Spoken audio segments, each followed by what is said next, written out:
They didn't put Elfilin in the game. 0 out of 10, Nintendo is washed. I'm breaking my Switch 2 with a hammer. But now that I've got that out of my system, I guess the game is pretty alright otherwise. But to fully appreciate Kirby Air Riders for what it is, we need to rewind a little bit. Welcome to the Rankings Board, the series where we take a look at every Nintendo Switch 2 game, or at least the ones that I've played, to see which one really deserves the crown. This episode, Kirby Air Riders. Nintendo fans were shocked back in April when the company unveiled their release lineup for the first year of their newest console, the Nintendo Switch 2. Even now, half a year later, this direct still fascinates me. And the most fascinating part of the entire show was the announcement of Kirby Air Riders, a sequel to a 22-year-old game that received mixed reception from critics and was only the 20th best-selling title on the GameCube.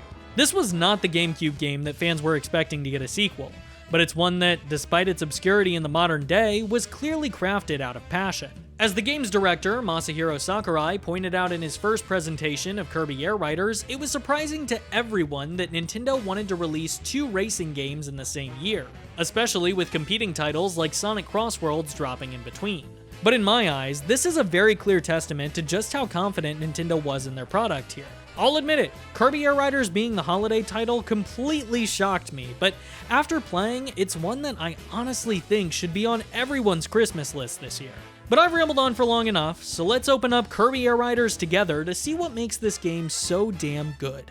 Kirby Air Riders is split into 4 main modes with additional side content that we'll get to later. We'll go over each one individually so that you can better understand my feelings on the package as a whole. Starting with... Don't worry, there's no spoilers here or anything like that. This is the game's story mode that we speculated on all the way back in August. It essentially serves as Kirby's answer to World of Light from Smash Ultimate, but in place of fighting challenges, you're given a task to complete in one of the 3 other modes, like winning a race in Air Ride or eating as much food as possible in Top Ride. As you do, you'll slowly collect power-ups over time that upgrade everything from speed to flight. And can I just say, this is genius. It's a perfect bite-sized way to get a feel for everything the game has to offer. And thanks to the vehicle upgrade system, you can take your introduction to each mode as slow and steady as you need. The game manages to teach you how to play without feeling like a tutorial, which in today's modern gaming landscape is a huge deal. Where this mode diverts from World of Light is in its length. You can do a single run in about 3 to 5 hours, and there's a very clear linear progression from point A to point B, contrary to World of Light's more open-ended nature and a long singular campaign. As you complete each section of the map, you're rewarded with these beautifully animated cutscenes that tell the game's story. These are a fantastic incentive that kept me playing non-stop, but don't go into it thinking that it's going to be anything like Subspace. Road Trip's story is instead largely told in retrospect. It's more about the player being told the story instead of experiencing it for themselves. And that's not a bad thing, just an unexpected diversion from what we've come to expect. The plot overall is incredibly strong. It's the kind of thing that anyone can enjoy, but fans who are really deep into Kirby lore are gonna get the most out of it by far. They did a great job of capturing your typical Kirby game setup of cute beginning and creepy ending in an entirely new format, which helps this to feel less like a spin-off and more like the latest major Kirby title. Ironically, I think that this is going to tide fans over until the next mainline release a lot more effectively than Starcross World did. I will say though that this mode is not going to be everyone's cup of tea. It's got this arcade-style repetitive nature that really clicked with me personally, but seems to have disappointed a lot of other people online. That World of Light comparison I made earlier is a lot more apt than I'd previously let on, because this mode is receiving the exact same criticism that it was back in 2018. So if that mode really wasn't your thing, this probably won't be either. For me though, Road Trip absolutely works. It may not be for everyone, but as a foundation for the rest of the content, it nails everything it set out to accomplish, and it left me excited to fully experience everything else the game had in store. And believe me, it doesn't disappoint.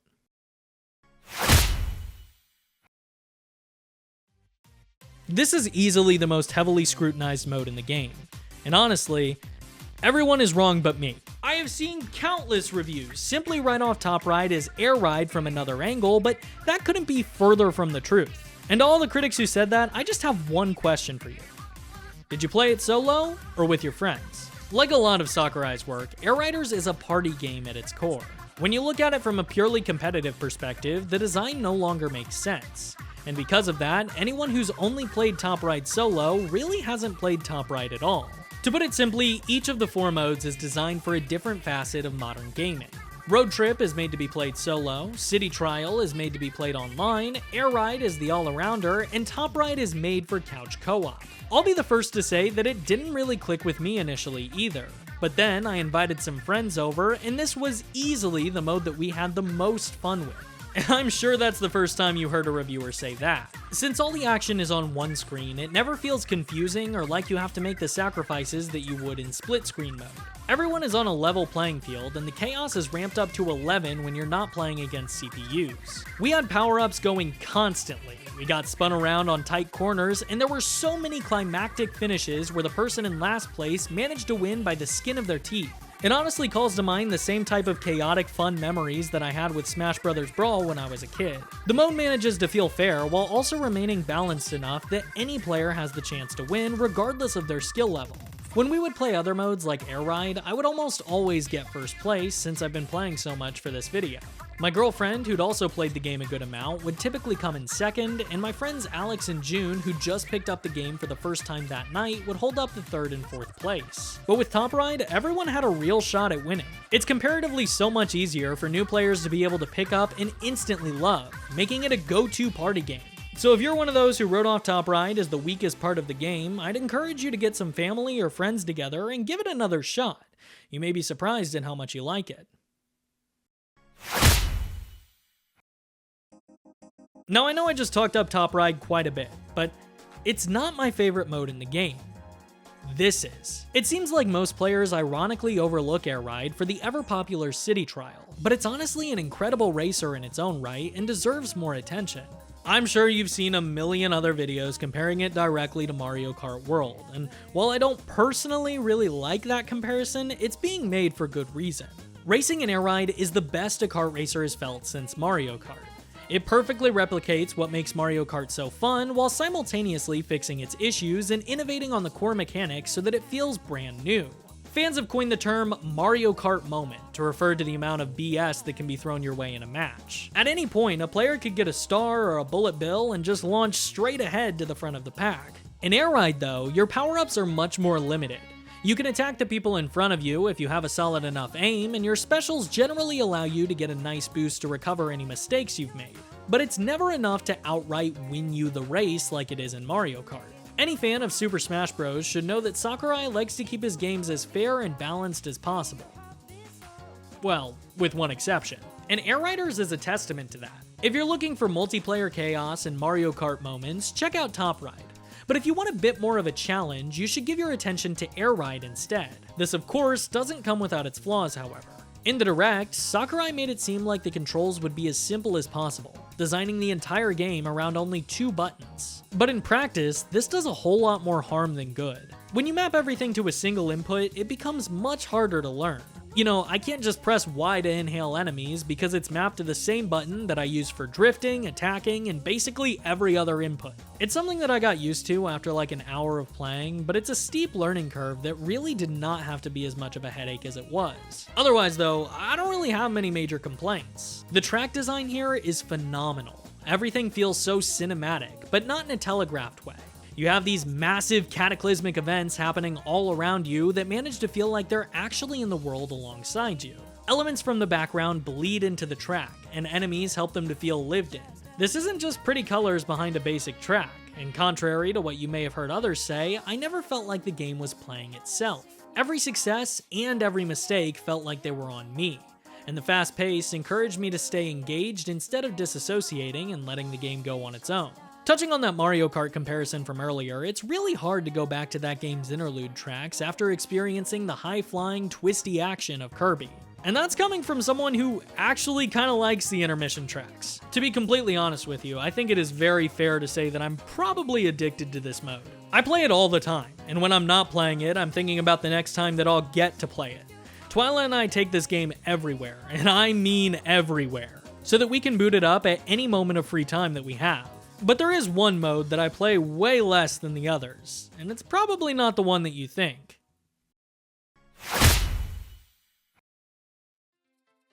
Okay, put your pitchforks down, I can explain.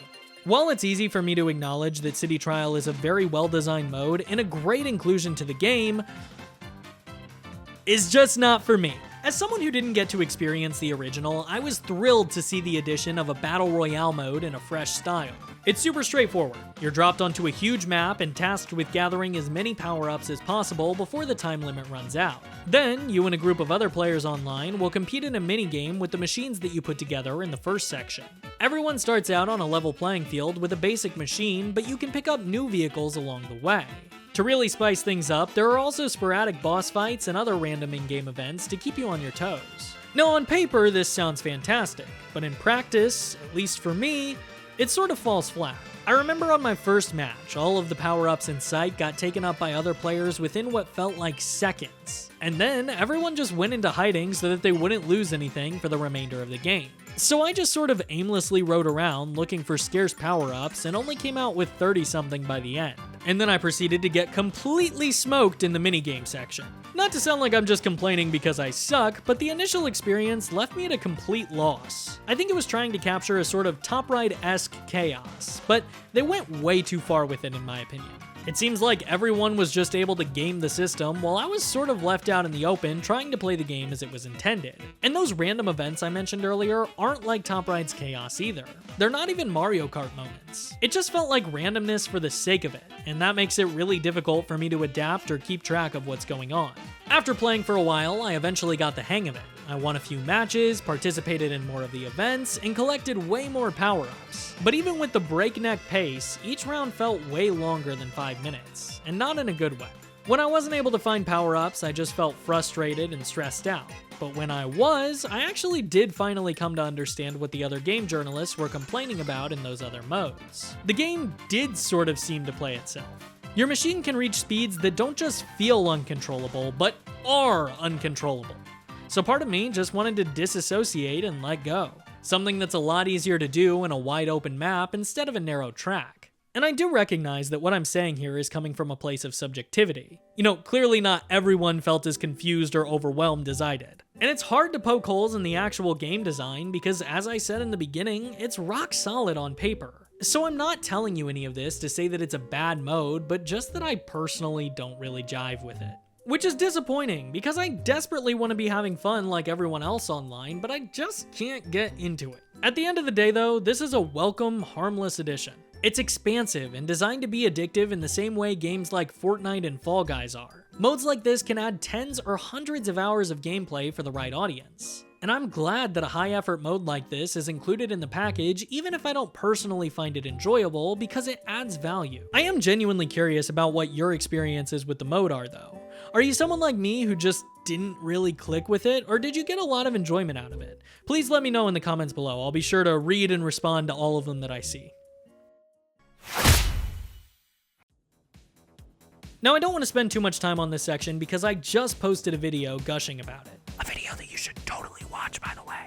It's in the iCard, the end card, it's in all the cards, go watch it. But a true review of this game wouldn't be complete without me mentioning the insane level of customization options. Like, look at this! I can put DDD in a cowboy hat!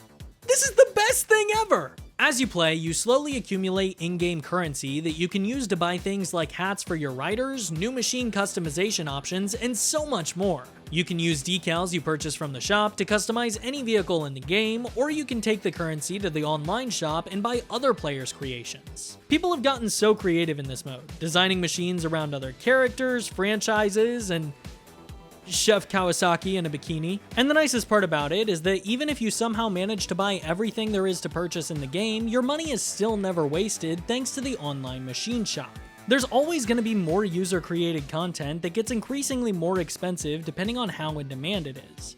That's right, kids. Kirby's a capitalist. On a more personal note, as I've gotten older, I feel like my attention span has lessened when it comes to games. As a kid, I could play from sunup to sundown. In high school, I could play for 2 hours at a time, and now I just start feeling guilty if I play for longer than an hour.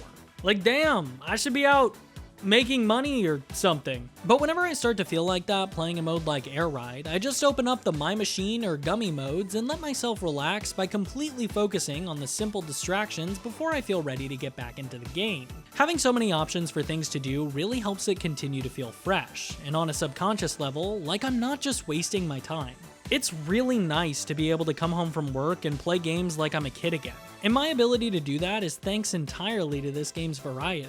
And with that, I think I've covered just about everything. So you know what time it is. Since this is the first episode of the rankings board, I decided to pit Kirby Air Riders against the 5 other Nintendo Switch 2 games that I've played so far. I've admittedly missed a few releases here and there, so let me know if you want to see episodes on those games in the future. But for now, I'm putting Kirby against Silk Song, Split Fiction, Mario Kart World, Donkey Kong Bonanza, and Pokemon Legends ZA. And without further ado, for the very first time, let's go to the rankings board.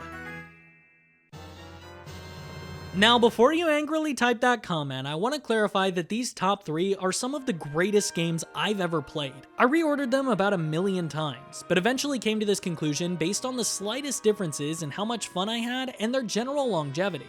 Because at the end of the day, these are all near flawless games. Kirby Air Riders has officially replaced Smash as my go-to game to play casually online, and it's replaced Mario Kart as my go-to party game. I've already poured an insane amount of hours into it, and it's barely a week old at the time of writing. I think it really says something about a project's quality when what I perceive to be the weakest element is plenty of other people's absolute favorite. If I could only recommend one game for every Switch 2 owner, this is it. Because even though I prefer Bonanza overall, Air Riders is a never-ending complete package that's fun to play by yourself, online, or with friends. So give yourself a gift this holiday season and pick up a copy of Kirby Air Riders. I promise you won't regret it.